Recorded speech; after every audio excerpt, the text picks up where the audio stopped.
Guys படம் hit ஆகும்னு நினைச்சு கோடி கோடியா பணம் போட்டு ஃபிளாப் ஆன ஒரு 5 படங்களை இந்த வீடியோல பார்க்கலாம். அதுக்கு முன்னாடி மறக்காம நம்ம சேனலை சப்ஸ்கிரைப் பண்ணிக்கோங்க. இதுல 5ஆவதா இருக்கிறது கமல்ஹாசன் மணிரத்னம் ப்ரொடியூஸ் பண்ணி வந்த தக் லைஃப்ங்க. பெரிய எக்ஸ்பெக்டேஷன் இருந்துச்சுங்க கமல் அண்ட் மணிரத்னம் ரீயூனியன். சுமார் 200 கோடி பட்ஜெட்ல படம் எடுத்திருக்காங்க. ஆனா வெறும் 97 கோடி தாங்க கலெக்ஷன் பண்ணிருக்கு. 4ஆவதா like and Red Giant produce பண்ணி வந்த இந்தியன் 2ங்க. இது 300 கோடி பட்ஜெட்ல எடுத்திருக்காங்க. ஆனா 150 கோடி தாங்க வசூல் பண்ணிருக்கு.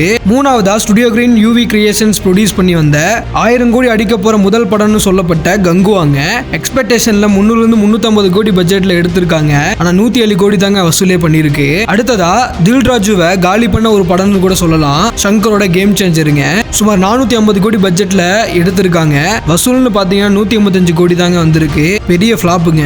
1ஆவதா பிரபாஸோட ஆதிபுருஷ். இந்த படம் பாத்தீங்கன்னா படத்தை எடுத்து முடிச்சுட்டு விஎஃப்எக்ஸ் சரியில்லைன்னு சொல்லி 500 இருந்து 700 கோடி செலவு பண்ணிருக்காங்க. ஆனா 393 கோடி தாங்க வசூலே பண்ணிருக்கு.